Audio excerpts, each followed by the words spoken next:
तुम्ही आल्यापासून सगळं आहे ते आमचं बंद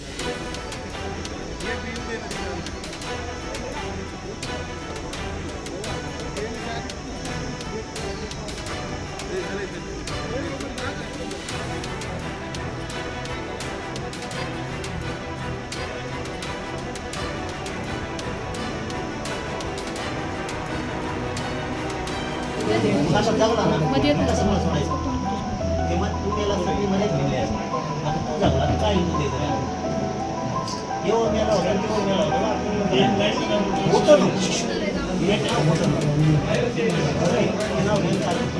आम्ही येत ना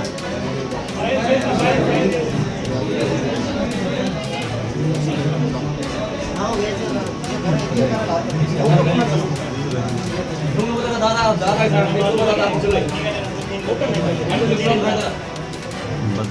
सुधारायची संधी दिली पण हे सुधारले नाही. यांना वाटतं आमच्यातले ताकद आहे, आमच्यातले माझे. आता आम्ही यांना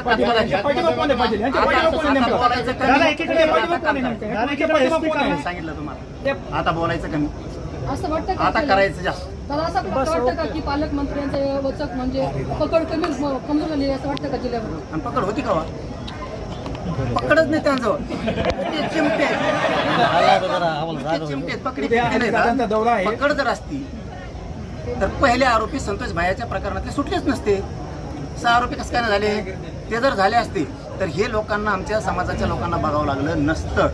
म्हणून आम्हाला असं वाटलं होतं हे सुधारती, कारण आम्ही सांगितलं होतं याच्यानंतर तुमच्या टोळीला कृत्य करायचं थांबायचं दोघांनी पण सांगा.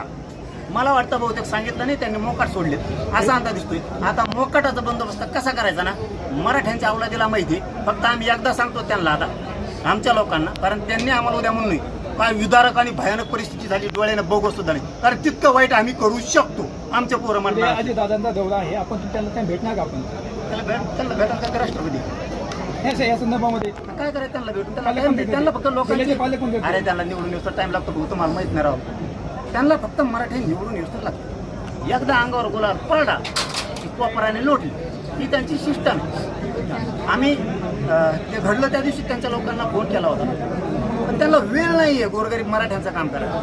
त्याच्यामुळं ते जर तितके खुनशी येतं, ते जर तितके स्वाभिमानी, तर आम्ही तेच मराठी येतं, आम्ही बी स्वाभिमानी. पुढचं पाऊल सरळ सांगितलं, भेटायचं मला वाटतं आता बंद केलेलं बरं राहील. लोक हे मारीत राहतील आणि आम्ही नुसतं भेटत राहायचं, त्याच्यापेक्षा नायनाट केलेला बरा. 100-200 आमचे मोठाले घराणे त्यांच्या कानावर एकदा टाकावं, कारण उद्या त्यांनी म्हणूनही तुम्ही इतकं बेकार पाऊल उचललं. कारण हे चिमूट भरायचं आम्हाला माहिती, राज्यात एकाच दिवसात काटा वाजत होता आम्ही यांना थांबायचं स्वतःला संधी दिलती, हे सुधारले नाहीत. ह्या पावलाशिवाय पर्याय नाही. त्यांच्या दोन्ही लोकांना मी सांगितलं होतं की दोघंही तुमच्या लोकांना समजून सांगा, असे कृत्य करू नका. पण बहुतेक त्यांनी मोकाट सोडले. याचा अर्थ संपून घ्यायचं दिसतंय. आम्ही पण काही जण संपवायला तयार आहेत, त्याला नाविलाज आमचा. हे टोकाचे शब्द मी कधी वापरत नाही, पण मला जाणीवपूर्वक वापरावं लागतं, कारण आमचे लेकरं मरायला लागले ती बाप रडतोय नातमध्ये, डसा रडतोय त्या पोरांना उठता सुद्धा यानं. इतक्या क्रूर तुम्ही हत्या जर घडून आणणार असली तर तुमच्या ह्या सुळसुळाटाचा नायनाट आम्हाला करावं लागणार आहे. फक्त भीषण परिस्थिती आधीच होऊ नये.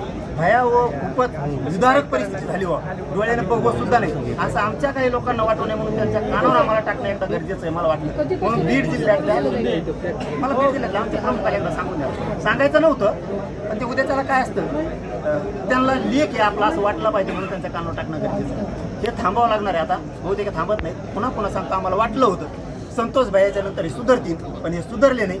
होऊन जाऊ द्या, तर होऊन जाणार आहे. आता फक्त मला एकदा आमच्या प्रतिष्ठित लोकांना सांगू द्या आणि बघूच राज्यात किती येतं, तुमची टोळी केवढी घे आणि किती घे. एकाच दिवसात काटा वाजत होत बघायचं.